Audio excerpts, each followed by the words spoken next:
nanti proses untuk tanggal 15 Mei penetapan zonasi, tanggal 10 Juni pengumuman PPDB. Sedangkan kalau di kabupaten ini sudah kita siapkan jadwalnya, nanti mungkin jadwalnya juga bisa ditunjukkan ya Mas Eko. Ini rencana untuk pendaftaran pada tanggal 20 Juni ya Mas Eko nggih. 20 Juni. Jadi memang ada sedikit perbedaan tanggal. Harapannya nanti ini titik kritis di mana nanti rekan-rekan, kalau pengalaman tahun kemarin kita mengalami beberapa permasalahan, harapannya tahun ini kita lebih matang sehingga tidak ada permasalahan atau kendala dalam pelaksanaan nanti. Kepada sekolah swasta nanti juga diharapkan partisipasinya dalam PPDB ini, sehingga nanti mungkin bisa menggunakan 2 jalur, baik itu jalur online maupun jalur daring maupun luring seperti itu. Jadi mungkin itu yang dapat kami sampaikan Bapak dan Ibu. Nanti akan lebih jelas disampaikan oleh Mas Eko. Nanti setelah itu baru kami mohon kepada Bapak dan Ibu mungkin ada tanggapan maksimal mungkin. Demikian Bapak dan Ibu, selanjutnya kami bersama. Bismillahirrahmanirrahim. Semoga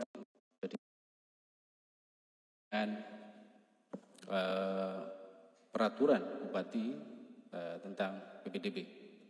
Jadi alhamdulillah ini Pak Martiono sudah rawuh, kira-kira kalau bahasanya kira-kira ini nanti 1 jam, kira-kira saya cukup 10 menit, nanti yang 90 menit Pak Martiono gitu ya. Sepakat nggih Pak nggih? Sepakat nggih? Enggak. Kalau sepakat selesai begitu ya gitu ya. Sepakat nggih? Sepakat. Berarti saya cukup 10 menit, 90 menit nanti Pak Martiono. Alhamdulillah sepakat gitu ya. Saya cukup pengen. Ya. Bapak Ibu semuanya, nuwun sewu. Mohon sampai sehat nggih. Sehat lahir batin ya. Termasuk juga sehat dompetnya juga kan gitu. Apalagi baru sebagai pengguna layanan pendidikan. Ya, Bapak Ibu semuanya, jadi kita masuk pada persyaratan gitu ya. Jadi kita mulai persyaratan itu dari tingkat yang paling dasar. Jadi esensi di peraturan bupatinya itu, esensinya ini lembaga yang pertama diatur itu adalah klausul tentang taman kanak-kanak gitu ya. Jadi tentu kita syaratnya itu usianya 4 tahun gitu ya. Terkait dengan syarat-syarat yang lain saya kira juga nanti jadi ini masih sama dengan ada sedikit perubahan ya, ada sedikit perubahan.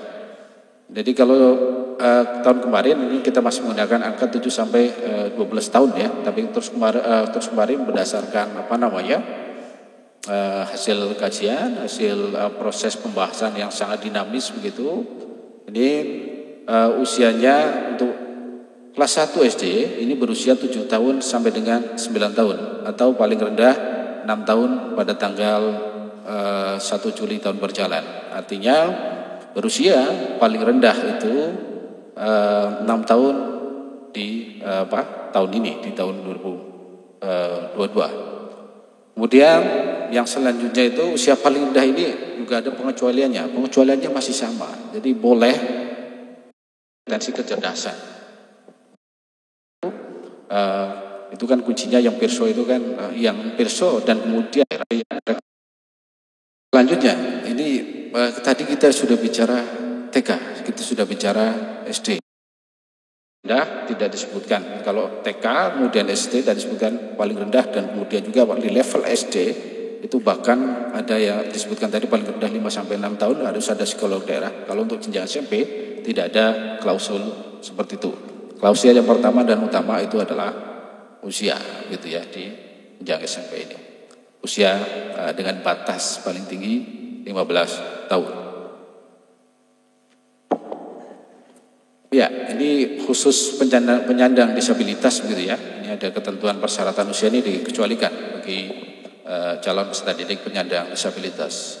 Nah tentunya terkait nanti yang penyandang disabilitas bisa masuk hanya pada secara. Enten berubah bukan nggih? Tidak ada yang berubah ya. Masih sama gitu ya. Jadi jalurnya masih menggunakan 4 jalur gitu. Jadi ada jalur zonasi, ya. Ini jalur zonasi, ini yang jalur yang menggunakan perhitungan jarak, ya, perhitungan jarak dari sekolah begitu sampai tempat tinggal siswa. Gitu ya. Jadi teknis nanti bagaimana penentuan jaraknya, kemudian teknis perhitungan dan sebagainya, nanti detailnya akan kita tuangkan di peraturan kepala dinas terkait dengan petunjuk teknis pelaksanaan PPDB online. Dan tugas orang tua wali dan yang terakhir ini ada jalur prestasi. Jadi kalau secara inheren ini 4 jalur ini tidak ada perubahan. Yang ada perubahan apa? Nanti ada perubahan di komposisinya gitu ya. Jadi nanti di komposisi zonasi, afirmasi dan perpindahan tugas itu ya. Ini ada perbedaan. Ini dengan mutlak hanya berlaku untuk negeri. Dan kemudian yang swasta yang diselenggarakan oleh masyarakat, persentase dari daya tampung sekolahnya itu ada pada angka 50% gitu ya. Dan jalur zonasi ini diperuntukkan bagi peserta didik yang berdomisili dalam wilayah zonasi yang ditetapkan. Nah terus kemudian ini penetapan zonasinya seperti apa? Ini penetapan zonasi ini melalui surat keputusan bupati ya. Ini sedang proses naik. Jadi moga-moga sih beberapa hari ke depan ya, harapannya besok pagi malah sudah bisa ditandatangan bupati. Ini terkait dengan penetapan zonasi sekolah di wilayah Kabupaten Kebumen gitu ya. Jadi kalau sedikit kami juga menyampaikan intinya sebenarnya kalau terkait dengan zonasi, ini zonasi penetapan zonasi sekolah itu tidak berubah sebenarnya dengan tahun kemarin. Jadi zonasi sekolah yang khusus untuk SD begitu ya. SD itu peruntuk zonasi sekolah untuk SD itu adalah jarak ya domisili peserta didik ya di wilayah kecamatan gitu, dan dengan radius ataupun di luar kecamatan dengan radius paling jauh itu 3 km. Itu draftnya kita sampaikan bocorannya gitu ya. Nanti kalau untuk resminya besok setelah Bupati nanti kan kita share. Kemudian kalau yang SMP itu masih sama dengan tahun kemarin. Jadi tempat tinggal siswa untuk zonasinya itu tempat tinggal siswa kecamatan tempat tinggal siswa ataupun radius terdekat tempat tinggal siswa itu di kecamatan tersebut plus kecamatan yang secara geografis itu berbatasan langsung dengan kecamatan di mana siswa tersebut tinggal gitu. Jadi katakanlah kalau saya calon siswa gitu ya, saya ada di Kecamatan Kebumen, berarti zonasi saya bisa daftar menggunakan zonasi gitu ya. Untuk ini saya bisa daftar mana saja. Berarti bisa nanti batas yang langsung berbatasan dengan Kebumen. Kan ada Alian, kemudian ada Kota Winangun gitu ya. Ada Pejaguan, gitu, ada Klirong dan seterusnya. Jadi polanya masih sama dengan tahun kemarin kalau kita bicara ini.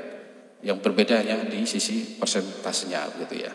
Zonasi ini dasarnya apa? Ini dasarnya alamat pada kartu keluarga. Ya, kartu keluarga yang diterbitkan paling singkat 1 tahun sebelum tanggal pendaftaran PPDB. Nah ini pasti menjadi pertanyaan ya. Paling singkat 1 tahun. Nah terus bagaimana kalau ternyata itu ada terbitan baru gitu ya. Biasanya kan ada perubahan ya. Ada perubahan katakanlah penambahan anggota keluarga, misal punya anak baru, ataupun barangkali ada anggota keluarga yang meninggal, barangkali tentu ada perubahan kakak. Nah nanti terkait itu nanti ada teknisnya, kita di teknis pas waktu untuk PPDB online begitu ya. Nanti ada tim kita dari Capil. Jadi terkait dengan perubahan kakak itu bisa bisa dicek begitu ya dengan teman-teman dari Capil. Jadi pada intinya penerbitan kalau hanya sekedar perubahan data di itu tidak masalah, tapi yang terpenting penerbitan awal untuk kakaknya. Itu terbitan awal itu adalah 1 tahun sebelum tanggal pendaftaran. Kemudian untuk keadaan tertentu, ini kartu keluarga dapat diganti dengan surat keterangan domisili ya. Ini keadaan tertentu ya, kemarin juga sempat guyon ya Pak Martiono ya.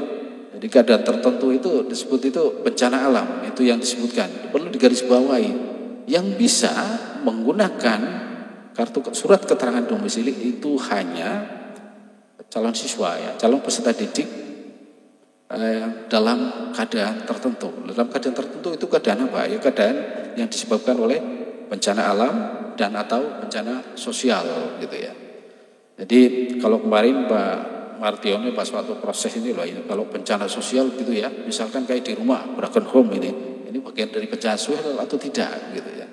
Jadi kemudian ada istilah kalau apa namanya di bab 1 itu di keterangan kaitan dengan pengertian itu bencana sosial itu ada salah satunya di sana ada unsur teror gitu ya. Ya kalau kemudian diteror oleh personel dan sebagainya itu masuk nggak dalam bencana sosial dan seterusnya gitu ya.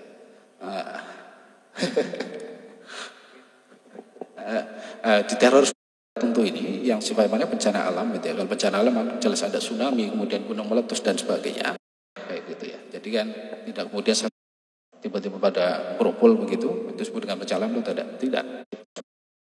Tadi jadi untuk korban bencana alam dan bencana sosial keadaan tertentu.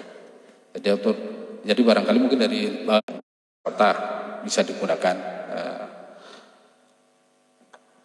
tanpa kondisi apapun begitu. Sudah 10 menit kayak ini ya. Zona gitu ya. Jadi kalau tahun kemarin tidak ada pembagian zona khusus yang zonasi. Terkait yang sekarang begitu ya, di peraturan Bupati 32 ini zonasi SMP ini dibagi menjadi zona 1, zona 2, zona 3 dan zona 4 gitu ya. Jadi kalau zona 1 ini dasarnya ini jarak tempat tinggal siswa dengan sekolah itu kurang dari 1 kilometer. Jadi berapa kuotanya? Kuotanya 60% dari angka 50%. Berarti katakanlah kalau jalur zonasinya totalnya 100 begitu ya. 100 berarti untuk zona 1 ini nanti diperuntukkan untuk 60 siswa yang berada di jarak kurang dari 1 meter ke sekolah begitu ya. Gitu ya. Jadi ini esensi yang berubah, entry point besarnya ada di sini. Kemudian yang kedua itu ada di zona 2. Ini jarak tempat tinggal siswa dengan sekolah itu 1 kilometer sampai dengan kurang dari 2,5 kilometer. Ini berapa kuotanya? 25% dari 50% tadi. Artinya kalau yang saya sebut tadi sebagai contoh itu 50% dari daya tampung sekolah katakanlah 100 ya. Untuk zona 2 ini berapa dia dapat kuotanya? Ada dapat kuota tempat tinggal siswa dengan sekolah itu ada angka 10% gitu ya. Kemudian terakhir, kenapa ada perubahan terkait dengan zonasi ini? Pertimbangannya ya tentu ini sudah menjadi pertimbangan kemarin, menjadi bagian dari evaluasi kita secara bersama kemarin dan menjadi kesepakatan ya. Dan kenapa menggunakan dasar 4 zona ini? Ada istilah yang nun sewu ya, Bapak Ibu semuanya biasanya kan bisa nyebut nama ya. Kadang menggunakan zonasi tapi nggak pernah bisa terima di sini dan seterusnya. Istilah apa? Blank spot biar nun sewu, biar tidak ngeblank semuanya begitu ya, kira-kira gitu ya. Nah, makanya kemudian untuk menjawab persoalan apa yang disebut dengan istilah peruntukan.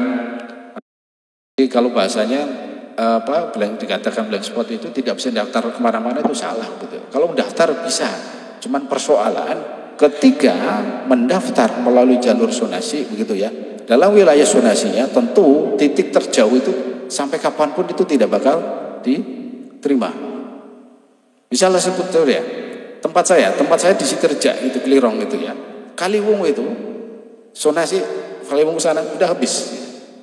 Jadi ketika menggunakan kota yang kemarin ya 50%. Jalur afirmasi ini kotanya 20% dari daya tampung sekolah gitu ya. Jadi sama peruntukannya bagi siapa? Tentu bagi calon siswa yang berasal dari keluarga ekonomi tidak mampu dan peserta didik yang penyandang disabilitas gitu ya. Jadi kota afirmasi secara secara peruntukan menjadi diperuntukkan untuk itu siswa yang berasal dari keluarga ekonomi tidak mampu dan peserta didik penyandang disabilitas. Nah ini tentu harus ada buktinya. Buktinya menggunakan apa? Kalau yang keluarga ekonomi tidak mampu jelas dia masuk di DTKS gitu ya, data terpadu kesejahteraan sosial. Jadi, Tering sama, saya juga kalau saya juga tadi mungkin saya sarapannya sama Pak Martiono ya Pak.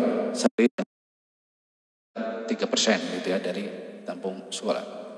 Insya Allah saya kira juga sepertinya 3% ini mungkin nggak terpenuhi seperti itu kalau kita lihat itu ya. Kemudian jalur pembinaan tugas orang tua wali ini dibuktikan dengan surat penugasan dari instansi, lembaga, kantor atau perusahaan yang bekerja masih sama gitu ya. Dan ini bisa digunakan untuk calon peserta didik pada sekolah tempat orang tua wali mengajar gitu ya. Masih sama seperti dengan tahun kemarin. Jadi yang berbeda dari jalur pembinaan tugas orang tua wali ini itu hanya pada kuotanya. Jadi kuotanya lebih sedikit dibanding tahun kemarin. Kalau kemarin kan kuotanya adalah 5%.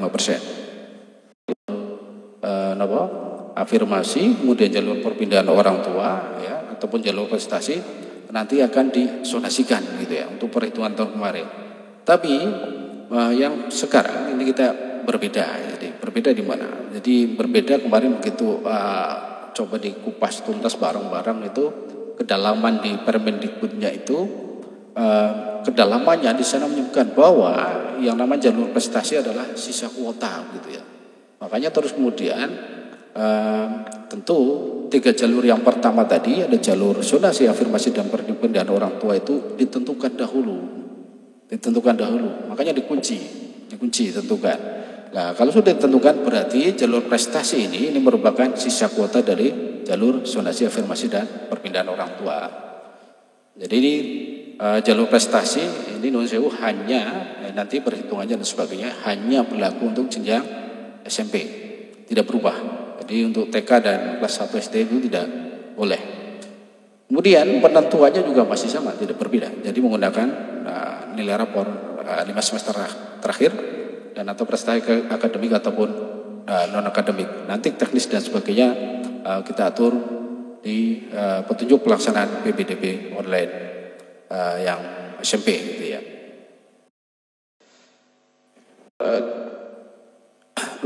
Luar jaringan ataupun dalam jaringan, sehingga monggo bebas begitu ya. Kemudian kalau dan TK dan SD menggunakan pengembangan yang terkait dengan PPDB maupun perpindahan peserta didik dan pungutan untuk membeli seragam atau buku tertentu yang dikaitkan dengan PPDB gitu ya. Jadi itu jelas.